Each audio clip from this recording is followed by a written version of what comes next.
Good afternoon. This is Nesgro's Currencies Outlook for next week, starting tomorrow, the 11th of May, Monday. So it's been a volatile time. One can only look at the range of the ZAR this week, a full 66 cents range, as an indication of how volatile the currency markets are. But let's go through it. First of all, is the Strait of Hormuz open or not? And I think the best parameter to look at is the Brent crude light sweet. That is crude light sweet, and the Brent crude light sweet spread on a continuous daily basis.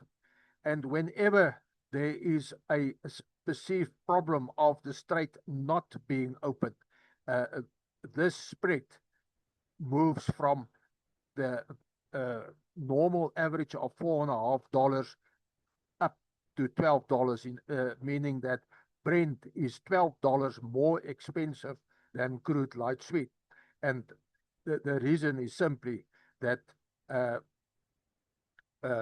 region in the world suffering most from the closure of the strait is obviously Europe and Asia. And that is why the Brent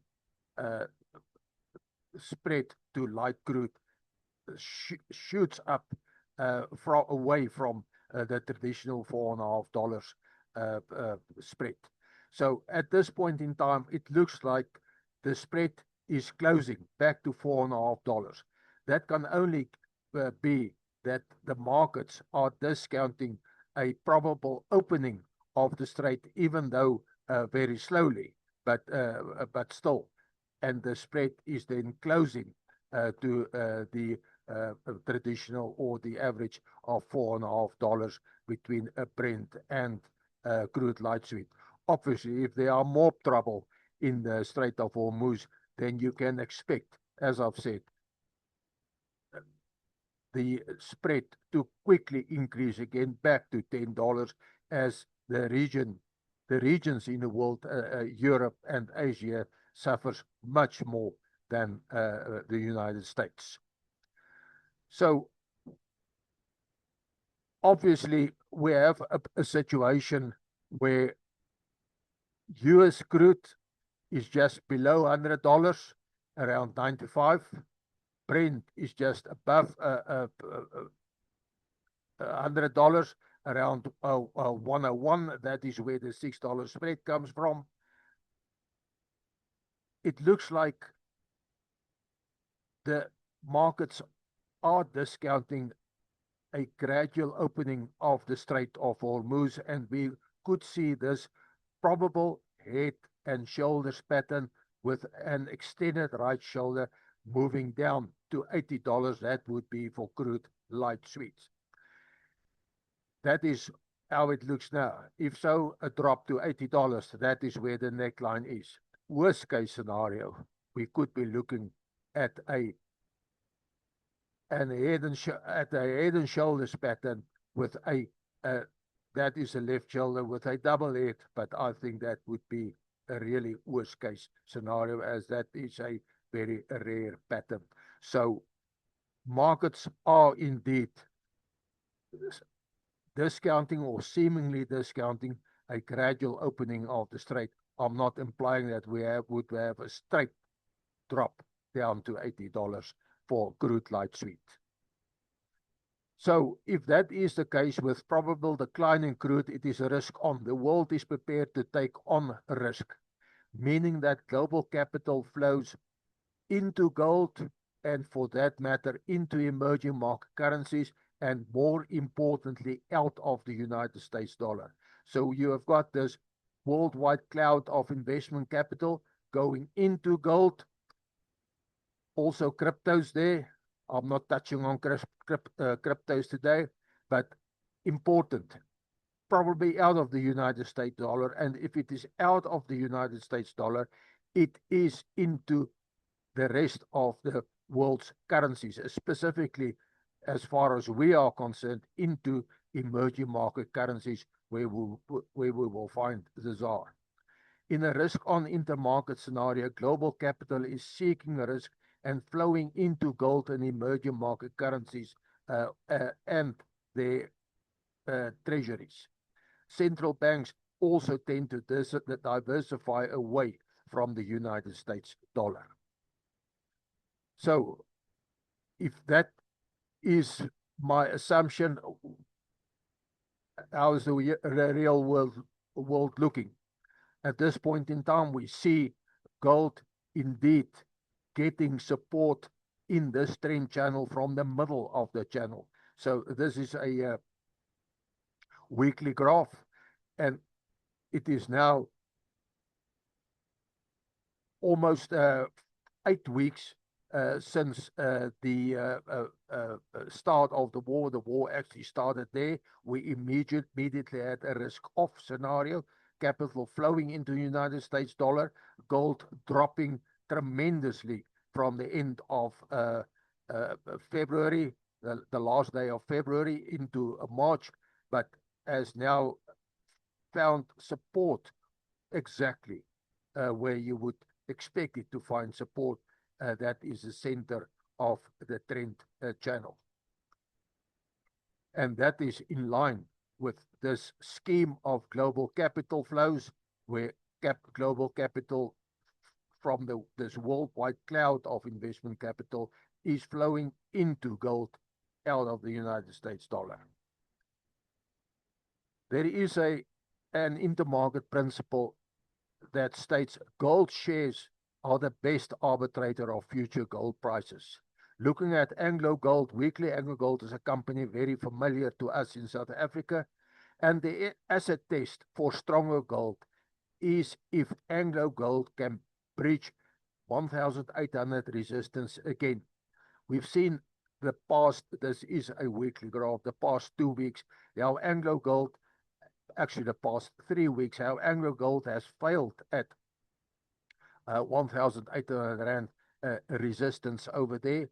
So if gold is going to stay strong, we would expect Anglo Gold to move back up. It has moved back up quite significantly this week, but breaching 1,800 Rand per share is a matter altogether. So I say, according to this principle, that the asset test for stronger gold is if a share price like Anglo Gold would be able to break 1,800 resistance again.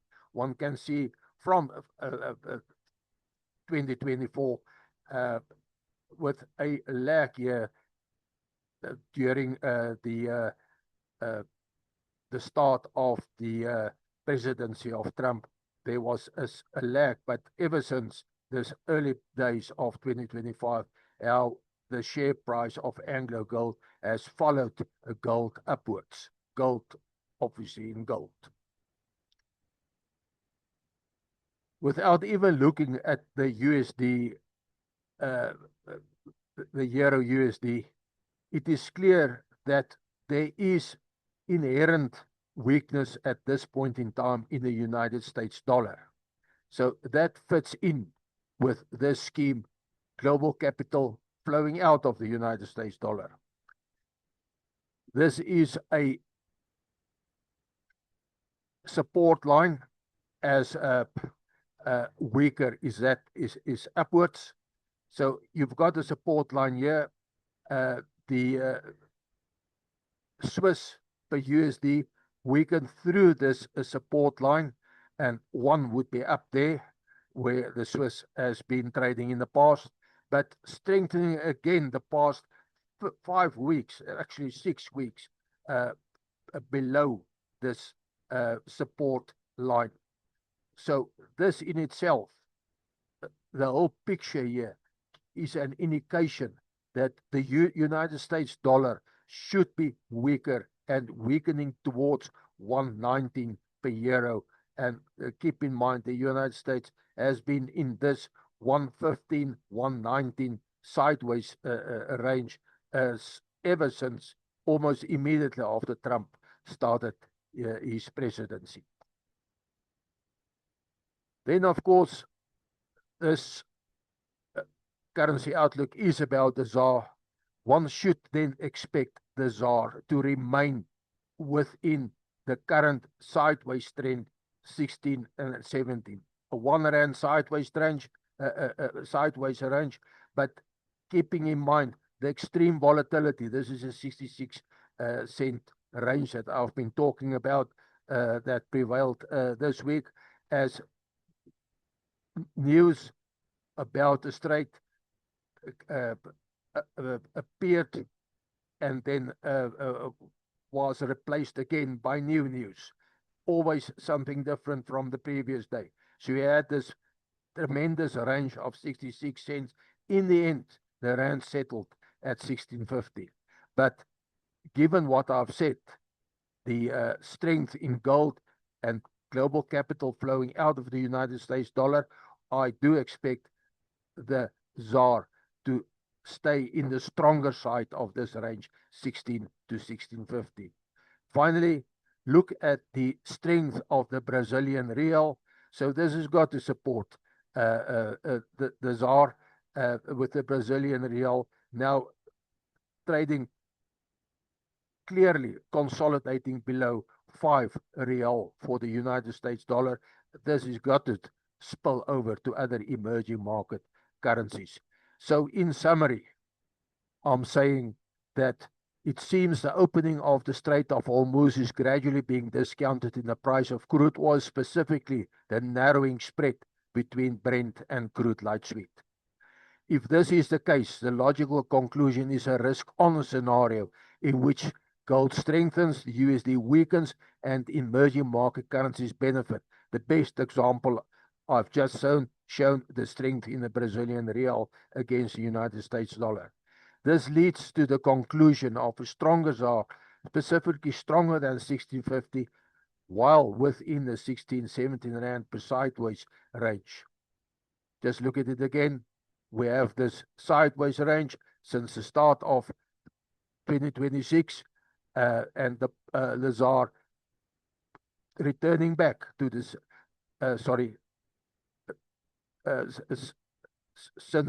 since before the start of 2026, and the ZAR returning back to the center of gravity, 16.50, every time. So finally, this outlook is nullified should the USD strengthen through 116 resistance. I've talked about the USD's medium term is now getting a long-term sideways range of 115 to 119, but should the USD strengthen through 116 resistance, we would have to revisit everything, because then it is most probably risk off again with gold weakening and everything that flows from that. This is an outlook for currencies, not for any other financial instruments. Note the disclaimers at the bottom of all the graphs. These graphs were drawn on the LSEG platform.